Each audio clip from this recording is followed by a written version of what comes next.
So Anna, most people in the States are familiar with you through Trans-Siberian Orchestra. Outside of TSO, what other collaborations, artists have you worked with?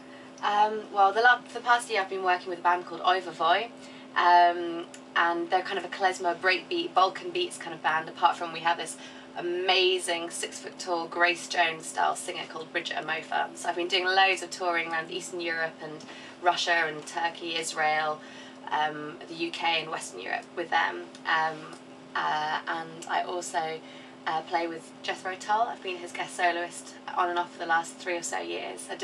Initially I did a sort of 2-3 week tour around the UK with him, and then I joined him for his 40th anniversary tours. I went to Russia and Ukraine, and I did some gigs in London and around. And I've done loads of session work, like all the MTV kind of stuff, and that's how I started out actually, you know, when they get a bunch of girls miming in the background. So the most random, probably like Leanne Rimes and Daniel Bedingfield, I don't know if you know them, and Sugar Babes and yeah, really, you all did that some kind of stuff with stuff. Puff Daddy. Yeah, that was the most bizarre gig. It was his birthday party. It was one of those white parties, and they had some violinist kind of at the entrance when he walks in doing waltzes and stuff. I mean, really not my kind of thing. I had no idea what I was doing.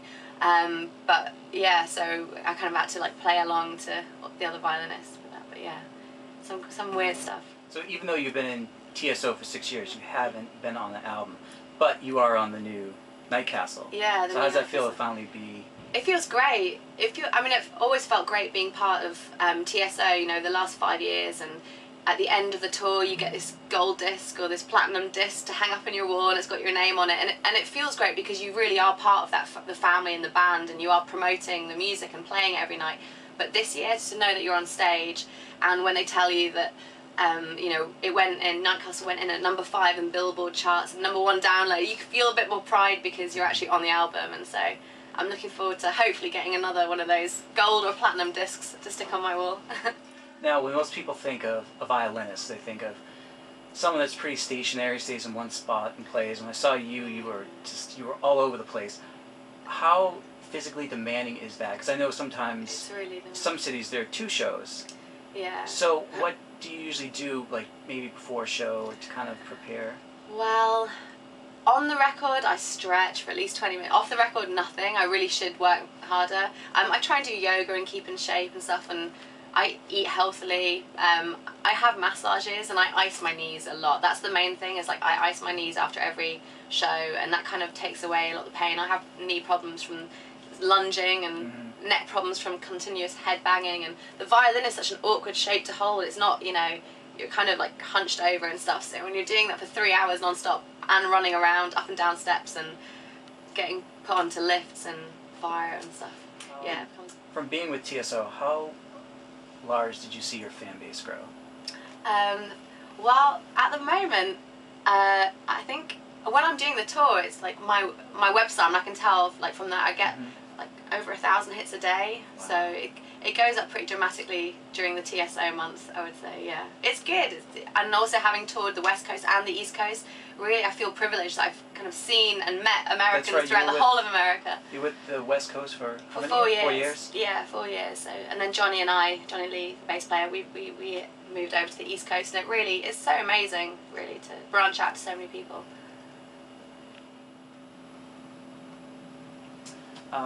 Now, for social media, you're on Facebook, you're on Twitter, you're on MySpace.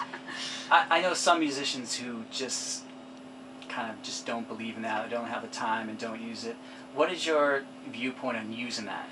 I think that's a really good question, because I think it's tough, because I know that there's one school of thought that says, you know, if you're a musician, you're in a band, you've got to have this mystique about you, and then there's that, on the other side that's like, well, that's the way that it works now, and you know, you look at, well, I don't know if do you know Lily Allen out here? Yes. Lily, you know, she's always twittering every sort of 2 minutes and stuff. I think that I think there is a balance that you have to accept that this is like the way that the media works now, and especially with younger fans, you know, a lot of them don't go out buying CDs. They download, they stream, they Twitter, and that's how you can kind of grow and reach a lot more people through that way. So I think you have to accept that. I do say, you know, things that I'm doing, but I'm a little bit impersonal. I don't really talk about my family or my, you know, I don't think you'll find my address anywhere or my phone number. Although I have had requests for that, but no, that's not. I mean, all my personal stuff I try and keep, you know, for myself. But I think it's nice to let people kind of get a little taste of what goes on behind the scenes, and as long as you don't divulge personal information. And that's really you on Twitter? Yeah, it's really me on Twitter, Anna Phoebe, yeah. I don't pay someone to go and do tweets for me. Your style is very eclectic. Mm-hmm. And I like that it's very heavy, very rock influenced. What made you go into violin instead of, when you listen to your album, I think you'd be like a guitarist or a bass player. What made you go into... Well, I learned violin from a young age, so from the age of 7, and my mum plays the violin, not professionally, but she does quartet gigs and wedding stuff, and she plays in orchestras, and definitely grew up in a very sort of musical household. And violin, I wanted to learn when I was 7, and I did all the classical stuff, and then grew up in Scotland, so I played a lot of Scottish and Irish reels and jigs, and that kind of comes through some of the music. I think I would have loved to play guitar in a band and be a singer, but then, I mean, everyone wants to do that, either that or be a soccer player. But I never wanted to actually play violin professionally. I went and studied economic policy and government, so politics basically, at university. And I was working for the government. I worked for a couple of different MPs and politicians. But while I was at university, I started playing with different bands and started realising that you don't have to play violin. It doesn't mean sitting in an orchestra or teaching or, you know, reading off sheet music, that you can actually use it to creatively get stuff out of you and you can rock out. And I didn't really know that was possible until I started branching out. Aside from you, Lily Allen, I don't know who else really does what you do. Oh wait, hang on, Lily Allen. You're thinking of Lily Allen. No, who's the violinist? What's her name? Lily. It is Lily something. I can't remember. Yeah, not Lily Allen. She's got curly hair. She's like the hip hop violinist. I see her all the time in LA. Yes, I know who you're talking. I know who you're talking about. I meant Lily Allen, like she's like a pop artist. Yeah, I know who that is, but I'm thinking of Lily. I can't remember her name. My mind's. But actually, that was my next question. I read that you went to school for economics. I mean, what do you think what would you have done if maybe a career in violin didn't work out? If a career in violin didn't work out, oh gosh. And when you were going to college, did you ever think that this would turn into No. I wanted to be a politician, actually. I'm serious. I wanted to be a politician, and I think I wanted to save the world at some point.